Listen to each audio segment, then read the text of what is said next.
اما بعد فاعوذ باللہ من الشیطان الرجیم بسم اللہ الرحمن الرحیم لیس البر ان تولوا وجوہکم قبل المشرق والمغرب ولكن البر من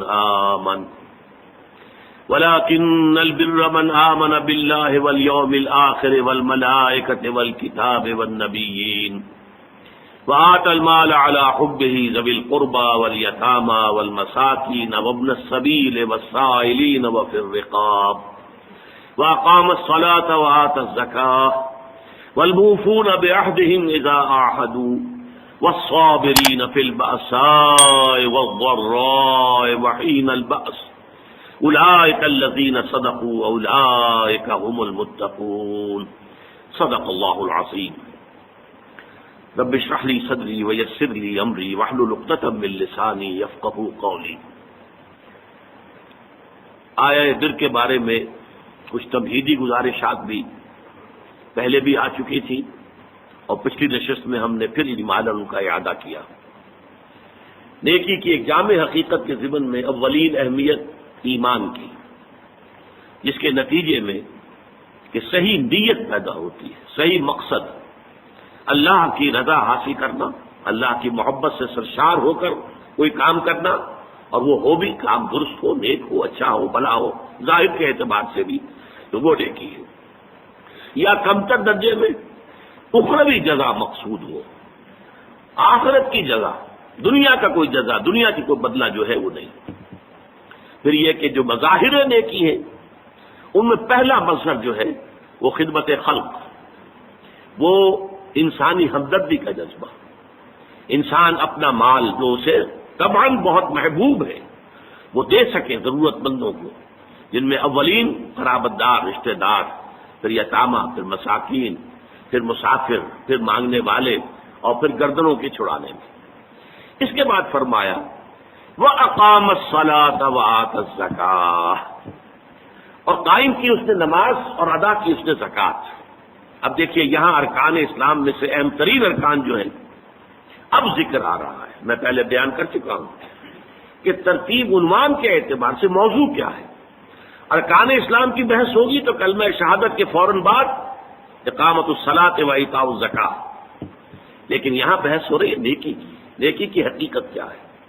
اس میں وہ ہمدردی کا مادہ وہ پہلے، اور نماز اور زکوٰۃ بعد میں۔ اور ان دونوں چیزوں پر غور کیجئے تو ایک عجیب جو ہے اس میں حکمت نظر آتی ہے کہ اس سے پہلے جو دو چیزیں ہمارے سامنے آئی ہیں نیکی کی بحث میں، ایک ایمان اور ایک خرچ کر سکنا، ضرورت مندوں کی ضرورتیں پوری کرنا، میں اپنے مال کو خرچ کر سکتا ہوں۔ اب ان دونوں کے لیے گویا کہ دو ستون گاڑ دیے گئے ہیں ہمارے دین کے نظام میں۔ ایمان کو تازہ رکھنے کے لیے نماز ہے، دن میں 5 مرتبہ اپنے مصروفیات سے نکلو۔ صبح کی نیند بڑی سہانی ہوتی ہے، اسے توڑ کر اٹھو، اور اٹھو اللہ کے حضور میں حاضر ہو، کھڑے ہو جاؤ، وضو کرو، کھڑے ہو جاؤ، نماز پڑھو، اللہ سے اپنا عہد جو ہے تازہ کرو۔ ایاک نعبد و ایاک نستعین، اللہ تعالیٰ کے ساتھ اپنے اس عہد کو دوبارہ استوار کرو، تازہ کرو۔ بڑا پیارا شعر ہے حفیظ جالندری کا کہ سرکشی نے کر دیے دھندلے نقوش بندگی، آؤ سجدے میں گریں لوح جبیں تازہ کریں۔ لوح کہتے تختی کو، جیسے تختی ہوتی تھی ہم لکھتے تھے، پھر تازہ کرتے تھے اسے، اس کے اوپر پھر دوبارہ گاچنی سے اس کو دوبارہ جو ہے تاکہ اس پر لکھا جا سکے۔ تو یہ لوح جبیں جو ہے اسے رکھو زمین پر تاکہ اس میں بندگی کا جو نقش ہے وہ تازہ ہو جائے، اس لیے کہ ہماری سرکشی جو نفس کی سرکشی ہے، ان النفس لامارۃ بالسوء، اس نے ہماری یہ بندگی کے جو آثار ہیں، جو نقوش ہیں، انہیں کمزور کر دیا، دلا دیا۔ تو نماز ایک ستون ہے، اور یہ جان لیجئے کہ اسلامی معاشرے کے اندر اس کی تنظیم، اس کی آرگنائزیشن کے لیے یہ یوں سمجھیے رکن رکین ہے، یہ عمود ہے، یہ سب سے بڑا جو ہے بنیاد ہے۔ اب آپ کو معلوم ہے کہ اسلامی معاشرے میں ایک فرد ہے مسلمان، اس کی زندگی بھی اگر وہ نمازی ہے اور نماز کا حق ادا کرتا ہے، اس کی زندگی گویا کہ نماز کے گرد گھومتی ہے۔ اس کا سارا نظام الاوقات جو ہے نماز کے حوالے سے طے ہوگا۔ فلاں کام کرنا، اچھا بھائی عصر کی نماز کے بعد، وہ کوئی ایسی اپائنٹمنٹ نہیں کر سکتا کہ جس میں عصر کی جماعت جو ہے اس کا معاملہ جو ہے وہ خطرے میں پڑ جائے، مغرب کے بعد اس کا سارا معاملہ چلے گا، اس کا روٹین جو ہے اسی کے گرد گھومے گا. یہ گویا کہ کھونٹا ہے جس کے گرد اس کے معمولات زندگی جو ہے اس کی چکی جو ہے وہ چل رہی ہے. اسی طریقے سے معاشرہ، اب 5 مرتبہ دن میں مسلمان مسجد میں جمع ہو رہے ہیں، ایک امام کے پیچھے کھڑے ہیں، اور ایک دفعہ ہفتے میں جو ہے بڑی آبادی کے لوگ جو ہیں مسجد جامع میں جمع ہو گئے. یہ اسلامی معاشرے کی ایک تنظیم ہے. سال میں 2 مرتبہ جو ہے آبادی سے باہر کسی بڑے کھلے میدان میں لوگ چلے گئے ہیں عیدین کے لیے، اور سال میں 1 مرتبہ جو ہے پوری دنیا سے کشاں کشاں کہاں کہاں سے گورے بھی اور کالے بھی اور پیلے بھی مسلمان کہاں کہاں سے چلے آ رہے ہیں، ہر مسلک ہر فقہ کے ماننے والے. یہ ایک تنظیم ہے جو نماز کے گرد اور حج کے گرد ہو رہی ہے. اور یہ نماز جو ہے در حقیقت بندے کا تعلق اللہ کے ساتھ استوار کرنے کا سب سے بڑا ذریعہ ہے، اس لیے کہ ہمارے معمولات جو ہیں وہ ہمیں اللہ سے غافل کر دیتے ہیں، ہم گم ہو کر رہ جاتے ہیں. وہ بڑا پیارا شعر ہے اقبال کا، کافر کی یہ پہچان کہ آفاق میں گم ہے، مومن کی یہ پہچان کہ گم اس میں ہے آفاق.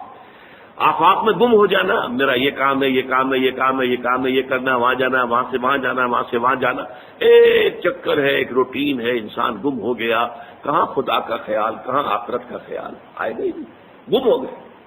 اور ایک وہ ہے کہ جو گویا کہ دنیا میں رہتا ہے، بازار سے گزرا ہوں خریدار نہیں ہوں.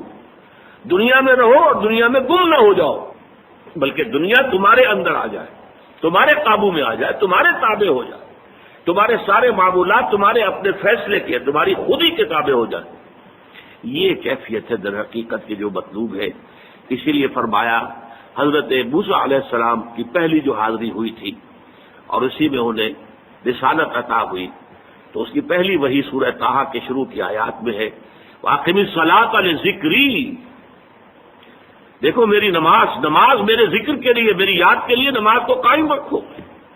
اب صلاۃ عماد الدین حضور فرما رہے ہیں، یہ دین کا ستون ہے، اس دین کی عمارت اس پر کھڑی ہوئی. جیسا کہ میں نے عرض کیا، ہمارے شخصی بھی معاملات اور معمولات اس کے گرد گھومے، اور ہماری اجتماعیت جو ہے، ہمارا معاشرہ اور ہماری ملی تنظیم جو ہے اس کی بنیاد بھی یہی. زکوٰۃ کیا ہے؟ مظاہر نیکی میں سب سے پہلا مظہر آیا تھا مال خرچ کر سکنا، خیرات، صدقات، لوگوں کی ضرورتیں پوری کرنا اپنے مال سے، ہمدردی میں اپنا مال خرچ کرنا. اس مال خرچ کرنے کے لیے ایک اور ستون کھڑا کر دیا گیا، اور وہ زکوٰۃ ہے. کم سے کم اتنا تو دینا ہی ہوگا. گویا کہ آپ کو معلوم ہے کہ کسی بوتل کا کارک اگر بند ہی رہے وہ تو بند رہے گا، اس میں سے کچھ بھی نہیں نکلے گا، ایک قطرہ بھی نہیں ٹپکے گا. ایک دفعہ کھل جائے تو امید ہے کہ کچھ اور بھی نکل آئے گا. تو زکوٰۃ، بخیل سے بخیل انسان بھی اگر مسلمان ہے اور اگر اس کو اللہ تعالیٰ کے حکم کا لحاظ ہے، پاس ہے، زکوٰۃ تو دے گا، چاہے اس کے علاوہ چیریٹی نہ ہو، چاہے اس کے علاوہ جو ہے کوئی خیرات نہ ہو، لیکن یہ زکوٰۃ تو دے گا.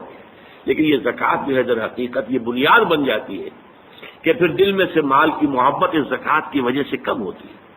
زکوٰۃ کے معنی یہ ہے پاک کرنے والی شے، تزکیہ ہے. یہ در حقیقت نفس کو پاک کرنے والی شے ہے، طہارت نفس، قلب کے اندر سے مال کی محبت کو ختم کرنے والی شے. تو یہ 2 ستون ہیں ہمارے دین کی. حضور کی ایک حدیث میں حضرت معاذ بن جبل رضی اللہ تعالیٰ عنہ سے مروی ہے، تو حضور نے، ویسے تو بہت طویل روایت ہے، وہ میں اس وقت ساری روایت بیان نہیں کر سکتا. حضور نے پوچھا حضرت، اس لیے کہ اس وقت خاص حالات ایسے ہو گئے تھے کہ حضور کی طبیعت میں بڑی بشاشت تھی حضرت معاذ بن جبل کے لیے رضی اللہ تعالیٰ عنہ. ایک سوال تو انہوں نے حضور سے کیا تھا، حضور نے اس کا جواب دے دیا. پھر حضور نے مزید دریائے سخاوت جوش میں آیا، حضور نے فرمایا وَإِن شِئْتَ حَدَّثْتُكَ يَا مُعَاذ بِرَأْسِ هَذَا الْأَمْرِ وَقَوَامِهِ وَضَرْبَةُ السَّنَامِ مِنْهُ. اے معاذ، اگر تم چاہو تو میں بتاؤں کہ ہمارے اس دین کی جڑ کیا ہے اور ہمارے اس دین کا تنا کیا ہے. قوام، یہ درخت جو ہے نا، آپ کو معلوم ہے، درخت کی مثال سامنے رکھیے کہ درخت کی ایک جڑ ہے اور درخت کا ایک تنا ہے جس کے اوپر پھر آگے شاخیں ہوں گی، اس میں پتے آئیں گے، اسی میں پھل یا پھول لگیں گے. وہ قوام ہے، کھڑا رکھنے والی شے. یہ جو تنا ہے یہ کھڑا رکھا ہوا درخت کو اس نے. اور پھر یہ کہ اس کی چوٹی کیا ہے، میں تمہیں بتاؤں. تو انہوں نے کہا بے ابی و امی انت یا رسول اللہ قل لی، میرے ماں باپ آپ پر قربان ہو اے نبی صلی اللہ علیہ وسلم، ضرور بتائیے مجھے۔ تو فرمایا ان رأس هذا الامر، دیکھو ہمارے اس دین کی جڑ کیا ہے؟ شہادت اللہ الہ الا اللہ وان محمد رسول اللہ، یہ ہے جڑ۔ اور ہمارے اس دین کے معاملے کا جو تنا ہے، قوام ہے، وہ کیا ہے؟ اقام الصلاۃ و ایتاء الزکاۃ، نماز کا قائم رکھنا اور زکوٰۃ کی ادائیگی۔ نماز سے تعلق اللہ کے ساتھ قائم، زکوٰۃ سے تعلق اپنے ابنائے نو کے ساتھ، غربا، مساکین، جو معاش کی دوڑ میں پیچھے رہ گئے ہیں، آپ کے اپنے بھائی بند، آپ کے اعزاء، آپ کے اقربا، زکوٰۃ سے آپ کا ایک رابطہ ان سے تعلق قائم ہوا۔ نماز سے الصلاۃ و عماد الدین، اور الصلاۃ و معراج المومنین، اسے معراج المومنین بھی کہا گیا۔ نماز سے تعلق اللہ کے ساتھ، زکوٰۃ سے تعلق خلق خدا کے ساتھ، اللہ تعالیٰ کے بندوں کے ساتھ۔ اور یہاں زکوٰۃ کا جو لفظ آ گیا تو نوٹ کیجئے، پہلے جو فرمایا تھا وَآتَى الْمَالَ عَلَى حُبِّهِ ذَوِي الْقُرْبَى وَالْيَتَامَى وَالْمَسَاكِينَ وَابْنَ السَّبِيلِ وَالسَّائِلِينَ وَفِي الرِّقَابِ، اور یہاں فرمایا وَآتَى الزَّكَاةَ، اس کا مطلب یہ دو علیحدہ چیزیں ہیں۔ پہلے جو فرمایا ہے وہ نفل ہے، وہ ادا کرنا ہے زکوٰۃ کے علاوہ۔ اس لیے ایک حدیث میں بھی آتا ہے، حضور نے فرمایا صلی اللہ علیہ وسلم ان فی المال لحقا سوى الزکاۃ۔ دیکھو مسلمانوں، یہ نہ سمجھ بیٹھنا کہ تم نے اپنے مال میں سے زکوٰۃ نکال دی تو بس اللہ کا حق پورا نکل گیا، نہیں نہیں، ان فی المال لحقا سوى الزکاۃ، تمہارے اموال میں اللہ کا حق ہے زکوٰۃ کے علاوہ بھی۔ اور پھر آپ نے وہ آیت پڑھی وَآتَى الْمَالَ عَلَى حُبِّهِ ذَوِي الْقُرْبَى وَالْيَتَامَى وَالْمَسَاكِينَ وَابْنَ السَّبِيلِ وَالسَّائِلِينَ وَفِي الرِّقَابِ وَأَقَامَ الصَّلَاةَ وَآتَى الزَّكَاةَ، اس نے جو ہے مال دیا، اس کی محبت کیا نا، رغم قرابت داروں کو، یتیموں کو، مسکینوں کو، اور مسافروں کو، مانگنے والوں کو، اور گردنوں کی چھڑانے میں، اور قائم کی نماز اور ادا کی زکوٰۃ۔ تو زکوٰۃ ایک فرض شے ہے، اور وہ جو پہلے بیان ہوا ہے وہ نفل ہے، وہ اضافی ہے، وہ زکوٰۃ کے علاوہ ہے، وہ زکوٰۃ کا حصہ نہیں ہے، بلکہ در حقیقت اس جذبے کو سسٹین کرنے کے لیے زکوٰۃ کی حیثیت ایک ستون کی ہے، جیسے ایمان کو تازہ رکھنے کے لیے نماز کی حیثیت ایک ستون کی ہے، الصلاۃ و عماد الدین، اسی طریقے سے انفاق اللہ کی راہ میں مال خرچ کر سکنے کی صلاحیت جو ہے اس کو برقرار رکھنے کے لیے زکوٰۃ کی عبادت فرض کی گئی۔ اب اس کے بعد آئیے وَالْمُوفُونَ بِعَهْدِهِمْ إِذَا عَاهَدُوا، اور وہ لوگ کہ جو اپنے معاہدوں کو پورا کرنے والے ہوں جبکہ وہ عہد کر لیں۔ ایفاء عہد، اس کی کیا اہمیت ہے؟ ایک حدیث، حضور کے جو خادم خاص تھے حضرت انس بن مالک رضی اللہ تعالی عنہ، تقریباً 9 برس تک مدنی زندگی جو ہے اس میں وہ حضور کے ذاتی خادم کی حیثیت سے رہے، اور ان کا کہنا یہ ہے کہ قلما خطبنا رسول اللہ صلی اللہ علیہ وسلم الا قال لا ایمان لمن لا امانۃ له ولا دین لمن لا عہد له، کہتے ہیں شاذ ہی کبھی ایسا ہوا ہوگا کہ حضور نے ہمیں خطبہ ارشاد فرمایا ہو کسی بھی موقع پر، اور اس میں یہ الفاظ مبارکہ آپ نے نہ فرمائے ہو کہ اس شخص کا کوئی ایمان نہیں جس میں امانت داری کا وصف نہیں، اور اس شخص کا کوئی دین نہیں جس میں ایفاء عہد نہیں۔ کیوں؟ دین بھی نام ہے اللہ سے اپنے ایک عہد کو پورا کرنے کا۔ نماز کی ہر رکعت میں ہم کیا کہتے ہیں؟ ایاک نعبد و ایاک نستعین، پروردگار ہم صرف تیری ہی بندگی اور پرستش کرتے ہیں، اور صرف تیری ہی بندگی اور پرستش کرتے رہیں گے، اور اے پروردگار ہم صرف تجھ ہی سے مدد کے خواہاں ہیں اور تجھ ہی سے مدد چاہتے رہیں گے۔ یہ عہد ہے، بہت بڑا عہد ہے، بہت بڑا عہد ہے۔ اس عہد کو پورا کرنا ہی دین ہے۔ اللہ کی بندگی، اللہ کے احکام کی اطاعت، اللہ نے جن چیزوں کو حرام کیا ان سے اجتناب کرتے رہنا، اللہ کے فرائض کی ادائیگی، اللہ کے لیے تن من دھن لگا دینا، ایاک نعبد و ایاک نستعین۔ اب ظاہر بات ہے کہ جو شخص انسانوں کے ساتھ چھوٹے چھوٹے کیے ہوئے عہد پورے نہیں کرتا، وہ اتنا بڑا عہد اللہ کے ساتھ کیسے نبھا دے گا؟ جو 2 پیسے کے اندر امانت کا ثبوت نہیں دے سکتا، اس میں بھی خیانت کر گزرتا ہے، وہ 2 کروڑ میں کیسے امین ثابت ہوگا؟ لہذا لا دین لمن لا عہد لہ، لا ایمان لمن لا امانت لہ ولا دین لمن لا عہد لہ۔ جس شخص میں امانت داری کا وصف نہیں ہے اس کا کوئی ایمان نہیں، اور جس کے اندر ایفاء عہد کا مادہ نہیں ہے اس کا کوئی دین نہیں۔ اب خاص طور پر اس نیکی کی بحث میں جس ربط اور ترتیب کے ساتھ یہ بات آ رہی ہے اس کو سمجھیے۔ در حقیقت یہ معاملات جو ہیں انسان کے بین الانسانی معاملات، یہ در حقیقت اس کا تذکرہ ہے، اس لیے کہ اب تک جو معاملے آئے ایک خدمت خلق اور انسانی ہمدردی کا جذبہ، پھر نماز کا قیام، زکوٰۃ کی ادائیگی، اب جو یہاں آ رہا ہے یہ معاملات ہیں بین الانسانی معاملات۔ معاملہ کہتے ہیں جو 2 افراد کے مابین کوئی بات ہو رہی ہو، عمل سے معاملہ، جوہد سے مجاہدہ، قتل سے مقاتلہ۔ تو جب 2 فریقوں کے درمیان جوہد ہوگی، جوہد کا جوہد سے ٹکراؤ ہوگا تو وہ مجاہدہ بن جاتا ہے۔ جب 2 فریق ایک دوسرے کو قتل کرنے کے درپے ہے یہ مقاتلہ ہے۔ معاملہ جب 2 انسان یا 2 فریق یا 2 گروہ یا 2 کمپنیاں، یہ کمپنیاں جو ہیں وہ بھی آپ کو معلوم ہے لیگل پرسنز شمار ہوتے ہیں، ان کے مابین کوئی معاملہ ہو رہا ہے، کوئی معاملہ طے کر رہے ہیں، ان معاملات کے اندر سٹریم لائننگ کرنے والی ایک شے ہے، اگر وہ ہو جائے سارے معاملات درست ہو جائیں گے۔ اب آپ کو معلوم ہے ایفاء عہد کا جذبہ پیدا ہو جائے۔ دیکھیے معاملات کی میں آپ سے وضاحت کروں، ایک شخص امپلائر ہے، ایک امپلائی ہے، ان کے درمیان ایک کانٹریکٹ ہے، یہ ریمونریشنز ملیں گی، یہ مراعات، یہ مفادات، یہ تنخواہ، یہ کام تمہیں کرنے ہیں۔ اب اگر ایک شخص پوری تندہی کے ساتھ وہ کام نہیں کرتا تو وہ حرام خوری کر رہا ہے، ایفاء عہد نہیں کر رہا۔ ایفاء عہد کا تقاضا یہ ہوگا کہ کوئی سپروائز کرنے والا ہے یا نہیں ہے، کوئی دیکھنے والا ہے یا نہیں ہے، وہ اپنے معاہدے کے اندر بندھے ہونے کی بنیاد پر کام کرے اور حتی الامکان اپنی جو بہترین صلاحیتیں ہیں وہ۔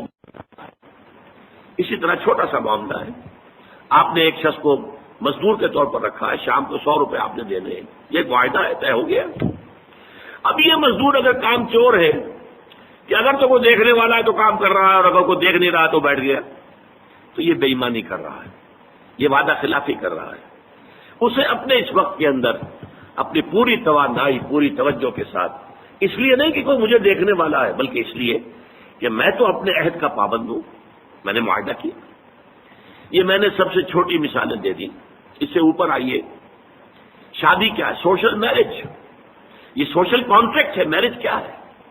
ایک مرد ایک عورت، اس کے درمیان معاہدہ ہے، ساری عمر کا نباہ کرنا ہے، بیوی کے یہ فرائض ہیں جو اسے ادا کرنے ہیں، شوہر کی یہ ذمہ داری ہے، اس کے نان نفقے کا وہ ذمہ دار ہے، اس کے لیے سکنا فراہم کرنا اس کے ذمے ہے، اس کے لیے رہائش کا بندوبست کرنا اس کے ذمے ہے، نان نفقہ اس کے ذمے ہے، بیوی کے یہ فرائض ہیں جو اسے ادا کرنے ہیں۔ اب یہ در حقیقت ایک سوشل کانٹریکٹ ہے۔ اگر کوئی بھی اس کے اندر خیانت کا ارتکاب کر رہا ہے تو اس نے اپنے عہد کی خلاف ورزی کی۔ اسی طرح دیکھیے بہت سے معاہدے ہوتے ہیں جو ریٹن نہیں ہوتے، طے شدہ نہیں ہوتے۔ اولاد اور والدین میں بھی ایک معاہدہ ہوتا ہے، امپلائڈ ہے وہ کیا معاہدہ ہے؟ والدین اپنی جوانی میں اپنے آپ کو انویسٹ کرتے ہیں اپنی اولاد میں، ان کی تعلیم ہے، ان کی تربیت ہے، ان کو کھلانا ہے، ان کو پلانا ہے، ان کے لیے کپڑے کا بندوبست ہے، وہ اپنی ساری توانائیاں جو ہے لگا رہے ہیں ان کو پالنے پوسنے میں۔ اور اس کے اندر امپلائڈ کانٹریکٹ ہے کہ جب یہ بوڑھے ہو جائیں گے، وہ جوان ہو جائیں گے، تب ان کو لک آفٹر کریں گے، ان کی خدمت کریں گے، ان کی سیوا کریں گے، ان کے ساتھ حسن سلوک کے ساتھ پیش آئیں گے۔ یہ کانٹریکٹ ہے، چاہے یہ لکھا ہوا نہ ہو، امپلائڈ کانٹریکٹ ہے۔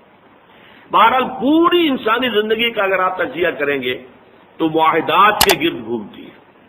اگر ایک وصف پیدا ہو جائے، ایک وصف ایفاء عہد، حضور نے فرمایا بندہ مومن کا وعدہ کر لینا عدت المومن کا اخذ الکف، بندہ مومن کا کسی سے کوئی وعدہ کر لینا ایسے ہے جیسے اس کا ہاتھ جو ہے اس کے ہاتھ میں آ گیا ہے۔ جیسے آپ نے کسی کا ہاتھ پکڑا ہوا، کہاں جائے گا آپ؟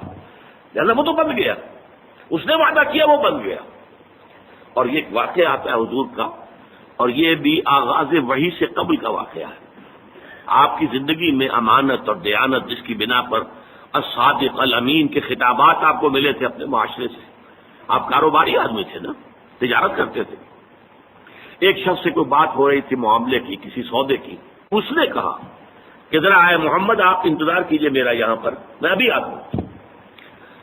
وہ جا کر اپنے کاموں میں ایسا مصروف ہو گیا، بھول گیا۔ حدیث میں ثلاثہ کا لفظ آیا، 3 کے بعد یاد آیا اسے، اور عام شارحین کا یہ کہنا ہے 3 دن کے بعد۔ وہ بھولا رہا، اچانک کیا تھا، میں نے تو وعدہ کیا تھا محمد سے صلی اللہ علیہ وسلم کہ آپ یہاں میرا ذرا انتظار کیجئے، میں ابھی آتا ہوں۔ وہ اسی طریقے سے گھبرایا ہوا گیا تو حضور وہی تشریف فرماتے۔ 3 دن اس نے معذرت پیش کی، کہا میں بھول گیا، تو حضور نے فرمایا میں تو اپنے عہد کا بندہ ہوا تھا، میں نے تم سے وعدہ کیا تھا کہ میں یہاں تمہارا انتظار کروں گا، میں کر رہا ہوں۔ تو یہ ہے اصل میں، اور جیسا کہ قرآن مجید میں اسی سورہ بنی اسرائیل میں آیا ہے، ان العہد کان مسئولا، یہ عہد جو ہے اس کی تو اللہ تعالیٰ کیا مسئولیت ہے، جواب دہی ہوگی، پوچھ گچھ ہوگی۔ تو یہ ہے معاملات انسانی میں نیکی کا وہ جذبہ جو ہے، وہ خاص طور پر جو ظاہر ہوگا وہ ایفاء عہد کے حوالے سے تمام معاملات، بین الانسانی تعلقات اور تمام معاملات کے اندر اسٹریم لائننگ کر دے گا۔ اب آئیے آخری بات آ رہی ہے، وَالصَّابِرِينَ فِي الْبَأْسَاءِ وَالضَّرَّاءِ، یہاں صابرون نہیں کہا، موفون نہیں۔ اس کا کیا مطلب ہے؟ یہاں پر در حقیقت کچھ الفاظ محذوف ہیں، وَأَخُصُّ بِذِكْرِ الصَّابِرِينَ، اور خاص طور پر میں ذکر کرنا چاہتا ہوں صبر کرنے والوں کا۔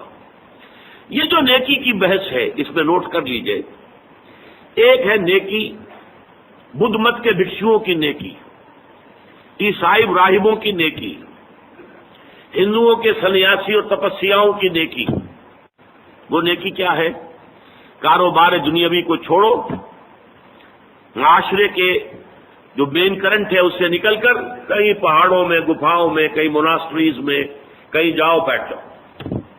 اسلام کی نیکی یہ نہیں ہے، کیونکہ اس صورت میں تو گویا کہ نیکی معاشرے سے خارج ہو گئی، بدی کو اور کھل کھیلنے کا موقع مل گیا، کوئی مقابلے میں رہا ہی نہیں۔ یہ گویا کہ بدی کے لیے میدان کو خالی چھوڑ دینا ہے۔ اسلام جس نیکی کی تبلیغ کرتا ہے وہ در حقیقت بدی کے خلاف سفارہ ہونے والی نیکی ہے۔ بدی کی آنکھوں میں آنکھیں ڈال کر چیلنج کرے، اس سے پنجہ ازمائی کرے، بدی کو روکے، بدی کو ختم کرے، بدی کا استحصال کرے، اور اس بدی کے استحصال کرنے میں جو تکلیف آئے وہ جھیلے۔ جو سورہ لقمان کی آیت میں نے پہلے بھی آپ کو سنائی تھی، یا بنیا اقم الصلاۃ وامر بالمعروف وانہی عن المنکر واصبر علی ما اصابک، اے میرے بچے نماز قائم کر، نیکی کا حکم دے، بدی سے روک، اور پھر جو تجھ پر بیتے اس کو جھیل اور برداشت کر، پھر ثابت قدمی کا ثبوت دے، قدم کوئی پیچھے نہ ہٹ جائے۔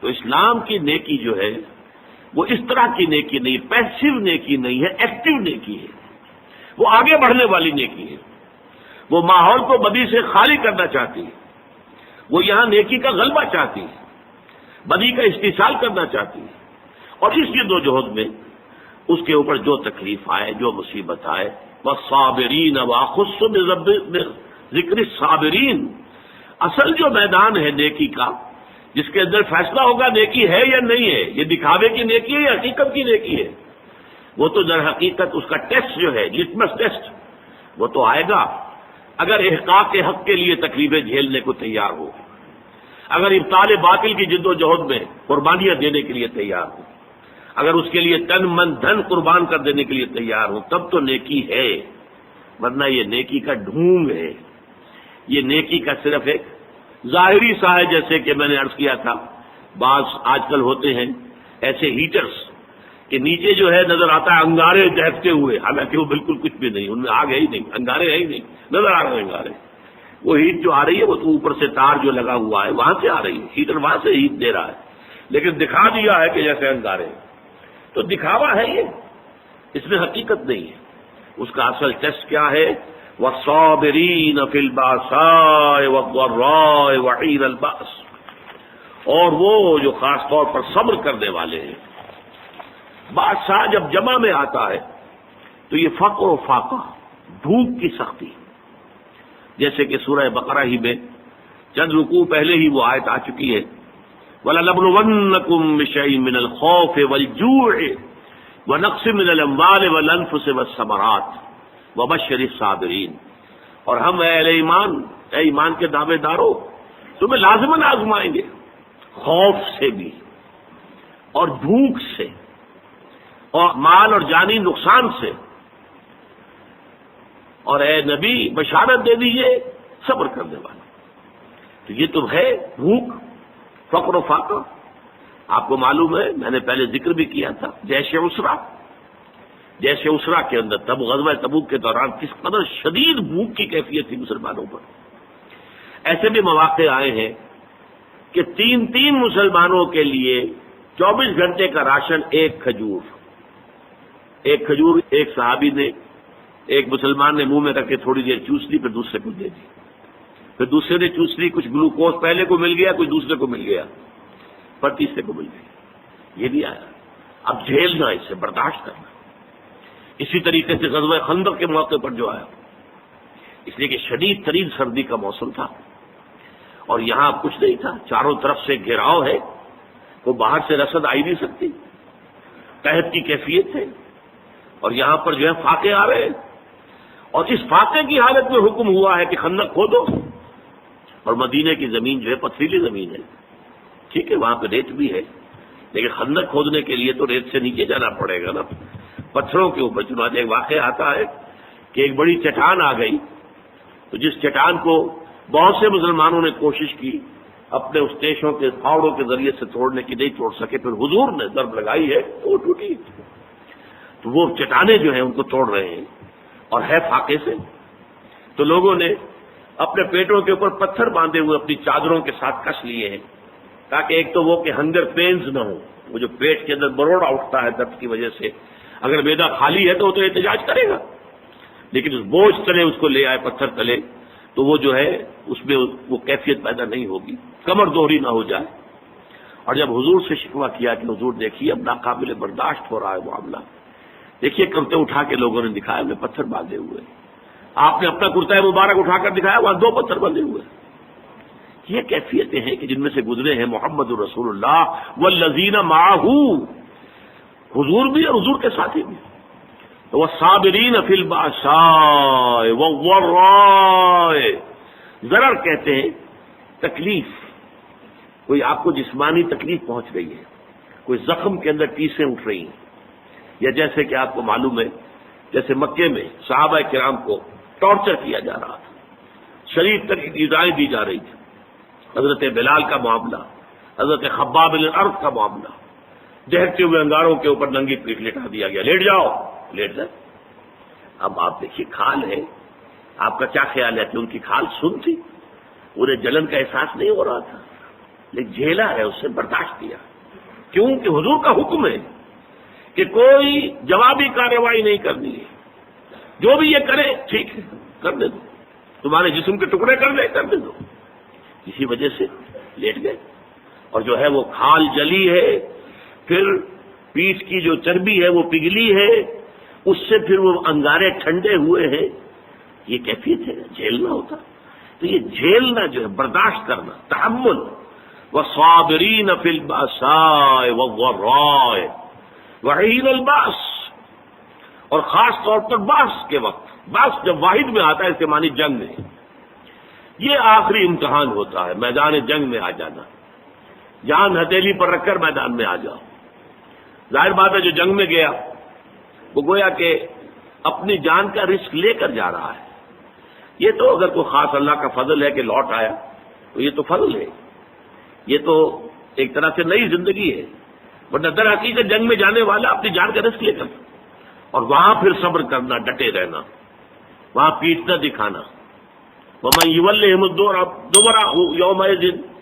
تو اگر کسی شخص نے اپنی پیٹ دکھا دی دشمن کو جنگ کے موقع پر، تو پھر اس کے لیے تو اللہ تعالیٰ کا عذاب ہے، وہ مَأْوَاهُ جہنم وَبِئْسَ الْمَصِيرُ. اور اس کا برا ٹھکانہ ہے جہنم. جہنم ٹھکانہ ہے جو بہت بری جگہ ہے. تو جنگ کے موقع پر اب یہاں سوچئے کہ وہ جو میں نے کہا تھا کہ یہاں پہ سورۃ العصر کی تیسری چیز جو ہے وہ انڈرسٹوڈ ہے. سورۃ العصر میں ایمان کی بات آئی، ایمان یہاں آ گیا، 5 ایمانیات کا ذکر آ گیا. سورۃ العصر میں عمل صالح کا معاملہ آیا، یہاں پر اس کے مختلف شعبے، خدمت خلق، انسانی ہمدردی، عبادات، نماز اور زکوٰۃ، ایفاء عہد، تمام جو بین الانسانی معاملات ہیں، تعلقات ہیں، ان کی اسٹریم لائننگ. اسی طریقے سے صبر، تو صبر کی 3 چیزیں یہاں آ گئی، والصابرین فی البأساء والضراء وحین الباس.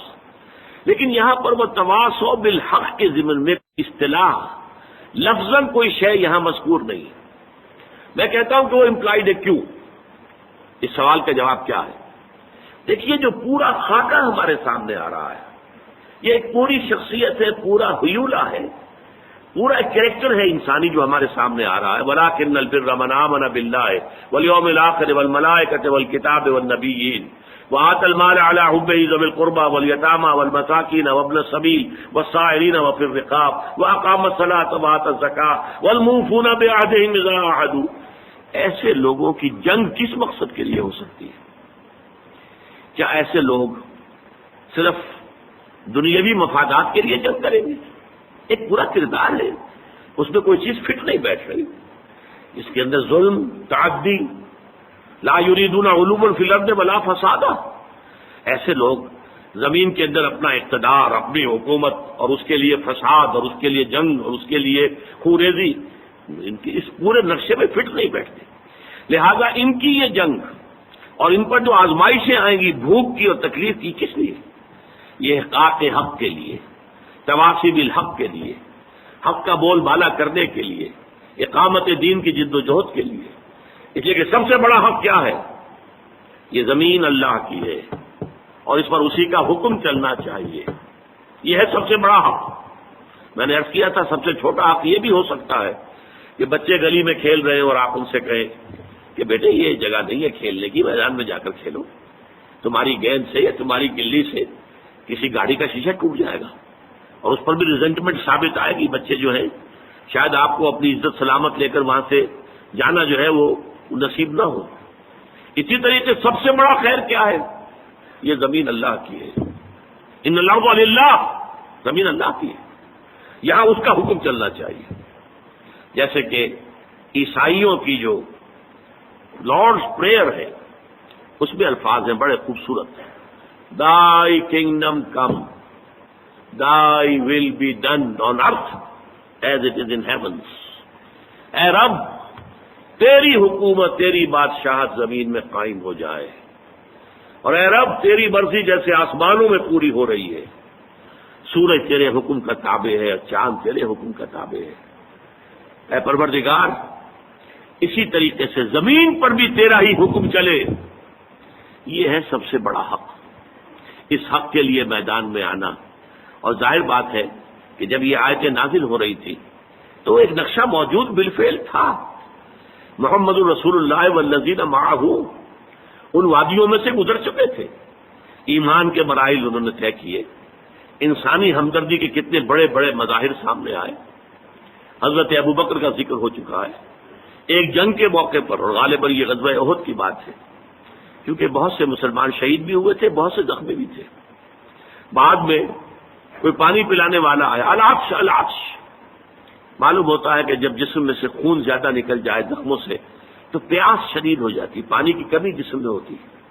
العطش العطش. تو ایک کے پاس وہ ایک پیالہ لایا گیا، منہ سے لگایا گیا کہ برابر میں ذرا آواز آئی العطش العطش. تو اس نے کہا اچھا پہلے میرے بھائی کو پلاؤ پھر میں پی لوں گا. وہاں لے کر گئے تو اس کے قریب سے کہیں اور سے آواز آ گئی العطش. اس نے کہا پہلے میرے اس بھائی کو پلاؤ پھر میں پی لوں گا. وہاں جب پہنچا ہے پانی لے کر، جو شخص بھی لے کر گیا تھا ان کا دم نکل گیا. واپس آئے تو ان کی بھی روح پرواز کر چکی. واپس آئے تو پہلے کا بھی انتقال ہو چکا. یہ انسانی ہمدردی. موت کے وقت بھی یہ کیفیت، یہ ایثار. یؤثرون علی انفسہم ولو کان بہم خصاصہ. اپنے اوپر دوسروں کو ترجیح دینا. یہ سارے مراحل طے کر چکے تھے صحابہ کرام، اور لوگوں کے سامنے نقشے موجود تھے، اور ان کا ایفاء عہد یہ سب ان کے سامنے موجود تھا. اب یہ لوگ تھے کہ جو جنگیں بھی کر رہے تھے، قتال کر رہے تھے، جانیں دے رہے تھے، یقاتلون فی سبیل اللہ فیقتلون ویقتلون، اللہ کی راہ میں قتال کر رہے ہیں، قتل ہوتے بھی ہیں، قتل کرتے بھی ہیں۔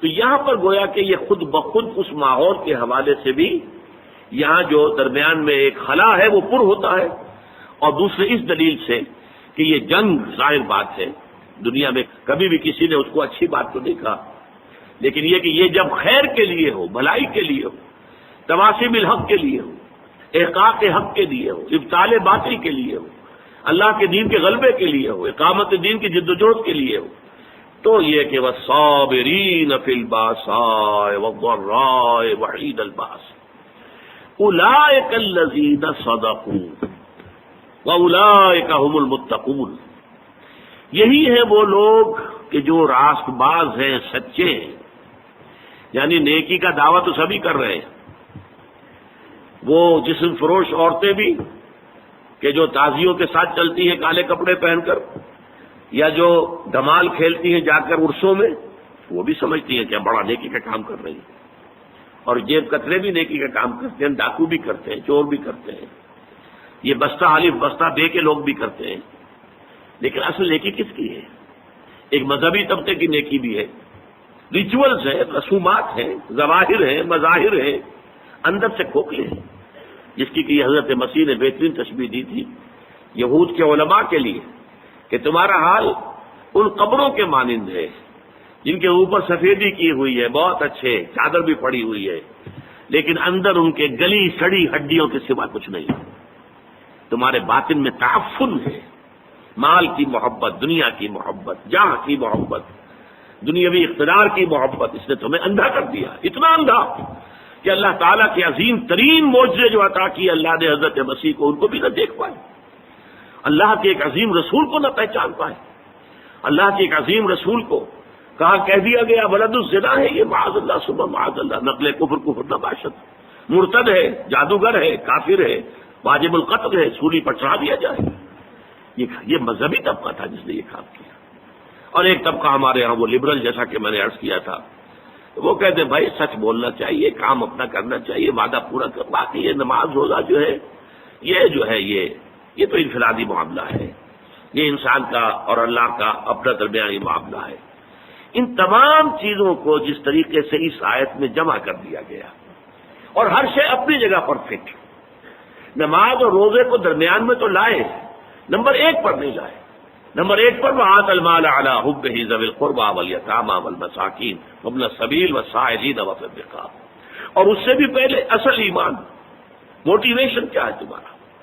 اب دیکھیے ہماری مجبوری کیا ہے، ہم انسانوں کی مجبوریاں ہیں 2، ایک تو یہ کہ ہم اعمال کے ظاہر پر حکم لگاتے ہیں، ہمیں باطنی تو نظر نہیں آتا، ہم کسی کا دل نہیں دیکھ سکتے، ہمیں نہیں معلوم اس کی نیت کیا ہے، اور کسی کی نیت پر بلا سبب شک کرنا، شبہ کرنا، اس کی ہمیں اجازت نہیں، لہذا ہم تو کہہ دیں گے یہ نیکی ہے، یہ کام نیکی کا کام ہے، ہم اس کی باطنی جو ہے، اس کا اصل پس منظر کیا ہے، اس کی اصل جذبہ محرکہ کیا، ہم نہیں جان سکتے۔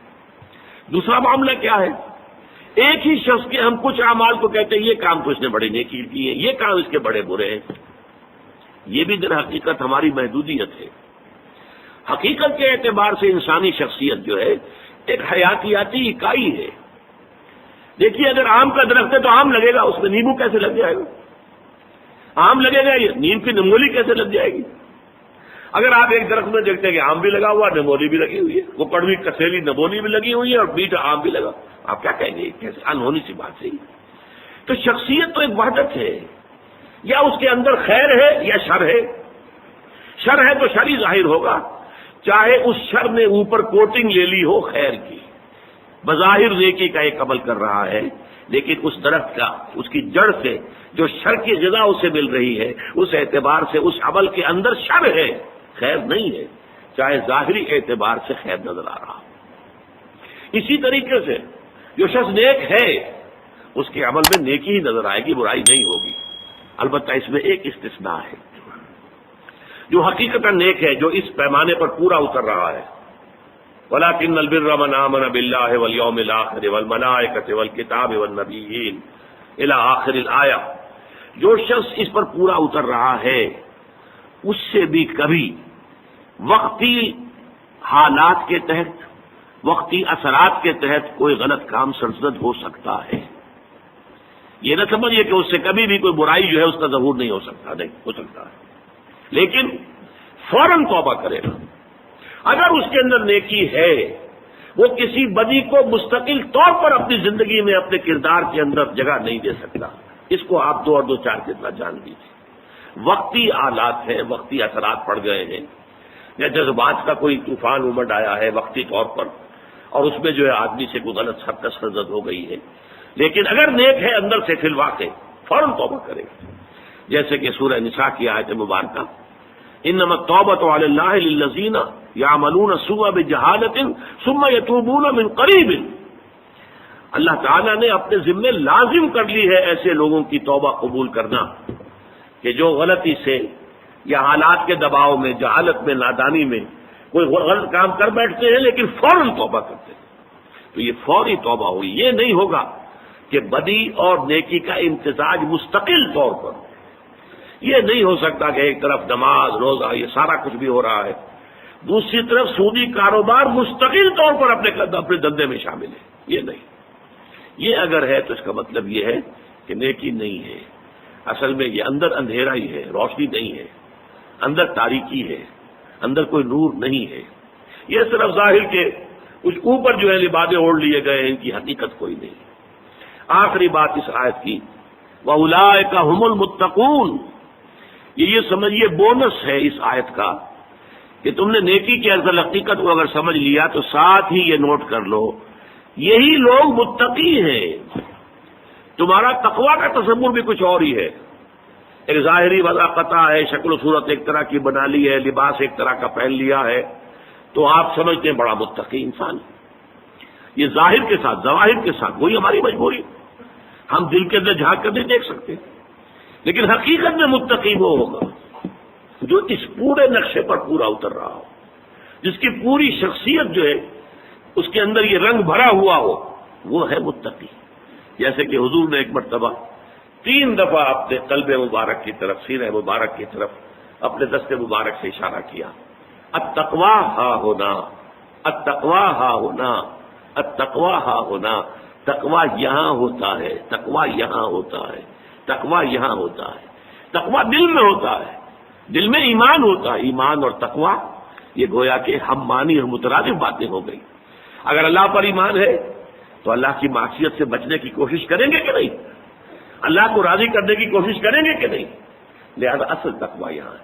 اور جب یہ اندر ہے تو پھر پورے وجود کو یہ ایک خاص رنگ میں رنگ دے گا، اور وہ پوری شخصیت انسان کی اس آیہ در میں ہمارے سامنے آ گئی. بارک اللہ لی و لکم فی القرآن العظیم و نفعنی و ایاکم بالآیات والذکر الحکیم.